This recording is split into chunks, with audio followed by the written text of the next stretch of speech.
I prefer Better Call Saul over Breaking Bad. Not that one show's better than the other, but the thing is with Breaking Bad, it feels like it takes itself too seriously, and that makes sense because it's a serious show. You're probably like, really? What makes you say that? But one thing I'm constantly thinking about, and is amazing, is that everything seems so nice and dandy in Better Call Saul, but once Walter White and Jesse Pinkman come in Breaking Bad, they just ruin everything. Comparing Walter White's transformation to Heisenberg to Jimmy McGill's transformation to Saul Goodman shouldn't be like comparing oranges to tangerines. It's actually like comparing a beluga whale to a fucking horse, because they're completely different. We aren't meth kingpins, we aren't the subject of a nationwide manhunt, and we never will. Hopefully. Jimmy McGill, on the other hand, is flawed, like Walter White, but is actually likable, and you can't help but root for him. His brother Chuck put into words perfectly. My brother is not a bad person. He has a good heart. It's just, he can't help himself. And everyone's left picking up the pieces. Walter White's goal throughout Breaking Bad relatively stays the same. Get money for the family, grow the business, hide it from Hank. Jimmy McGill's goal might seem surface level at first, especially in the first season, being simply get money, get his name out there, but there's plenty of things that eventually take priority, like Sandpiper, Davis and Maine. Some of those things get put on the back burner, or sometimes don't end up happening at all. It's not the motives that really intrigue me about this show. It's also about the characters. The characters, in my opinion, are very well written, even the ones that don't stick around for that long, like Price, the Kettlemans, and Werner Ziegler. And if you can restrain yourself from sending airstrikes to my house when I say this, but BCS fixed the Salamancas. Because in Breaking Bad, the Salamancas were either, I'm angry, or Jesus.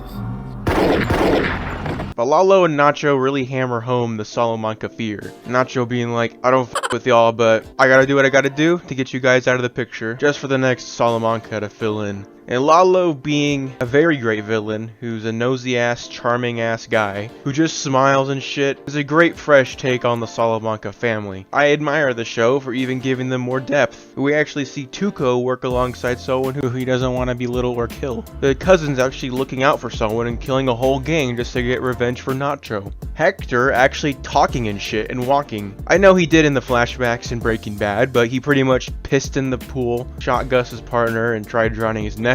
But here we see Hector actually showing insecurity due to Gus's efficiency in his deliveries and overshadow the Salamanca's sloppiness. Some people probably think I'm looking way into this and say, blah blah blah, Better Call Saul is a typical rags to riches story where the broke guys struggle, then he become rich by the end. The show's boring and all this boring lawyer shit. And if that's people's only takeaway from the show, then they're fucking idiots. Because it's not just that, it's a story of a pending doom.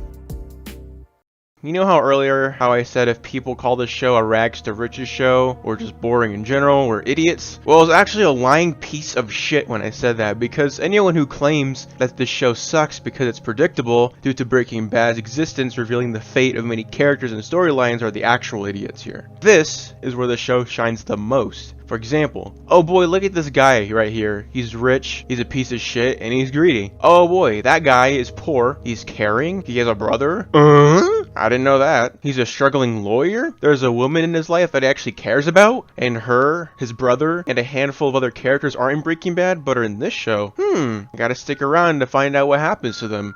That shit is awesome, but it's also the most tragic shit on earth because you know where he's gonna end up. You know at some point he's gonna work for Walter White and be a money-hungry con man who eventually has to leave everything behind, including his identity, to become a Cinnabon manager to lay low for the rest of his life in paranoia. So scenes of Jimmy and Kim being a lovey-dovey couple, Jimmy nurturing Chuck, Jimmy, while having ulterior motives, being very kind and compassionate to old people like Irene Landry, these wholesome Keanu 100 scenes are even harder to watch just knowing that Saul Goodman will take over Jimmy McGill eventually. By seasons 4, 5, and 6, you start to dread the day where Saul comes to life. Ironically, the thing you probably came to see when you first started the show, because the moment Chuck died, with everyone around him mourning the loss of him like Howard, Rebecca, etc., even Mike giving Jimmy his condolences, it evidently became clear that Jimmy was starting to go down a spiral downwards, giving his lack of emotion. And who can blame his reaction? I mean, the last convo he had with his brother before he died was being told that he never mattered to him. But the truth is, I'm on that good cushion alcohol.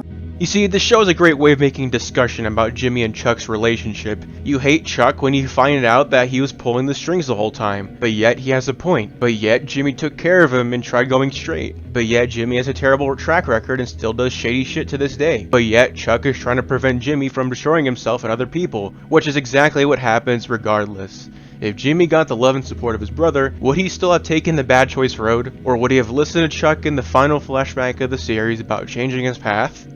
Sat down with his brother, chatted, and stepped down from being a lawyer and pursued something he actually had passion for, like film directing, since we've seen him be very intricate and hands-on with his commercials. I mean, we get hints of Jimmy being a movie buff from the first episode where he quoted Ned Beatty. It's Ned Beatty from Network.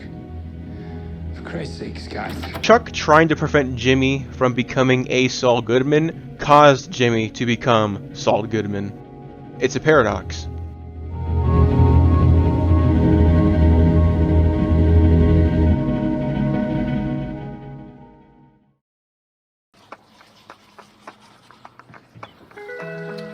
The Something Stupid montages are one of the first things I think about when I think about this show. The first and more renowned one is iconic of itself. The one I'm more fond of personally is the second one where Jimmy and Mike are in the desert together. The two sunburnt ass, thirsty ass, miserable ass Jimmy and Mike just slugging their way through just makes you think, wow, these two went through a lot together from just this episode alone. Flash forward to Breaking Bad, where their business relationship is relatively the same, but in terms of their attitude towards each other, you can tell it took a rough turn at some point, because threatening to break Jimmy's legs was not something Mike really does in Better Call Saul, if not at all. He said he was going to break my legs. And don't tell me he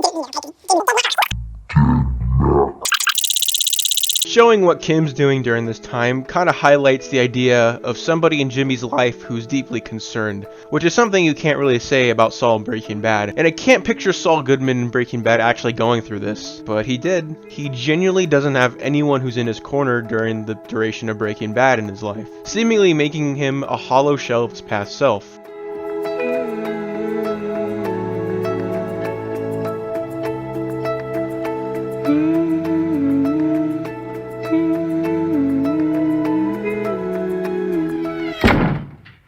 Mike, I'm extending you.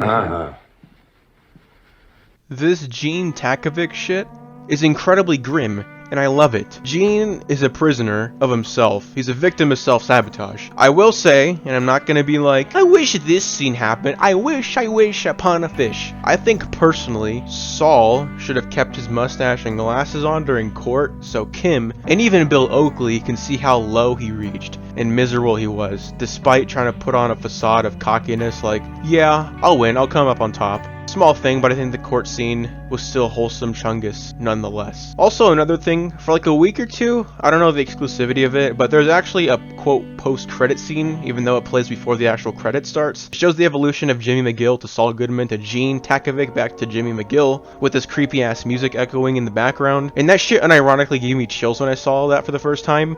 The OG brown suit to start it off, I instantly get taken back to the second episode of the series during that montage of him grinding as a public defender. The cream suit was when he was doing elder law and being charming to the old ass people. Not too sure what the gray suit represents, probably when he was working at Davison, Maine maybe, or maybe just a Saul Goodman suit. And the red one obviously being the one he wore during the Magic Man episode. Obviously the Cinnabon uniform and the prison jumpsuit. I cannot believe that this show somehow manages to stand on its own and make the beloved Walter and Jesse just look like a couple amateurs, and they are, but without a doubt, Jimmy McGill / Saul Goodman is the epicenter of the Albuquerque verse, and is my favorite character study of all time. Some people think that Saul deserved the 86-year sentence. Some people think that he deserved to get a second chance. The main takeaway I took from this show is that you can go through a dark path and become the worst version of yourself possible, but it is never too late to own up to your actions and sins. Anyways, I'm gonna play Fortnite. Goodbye.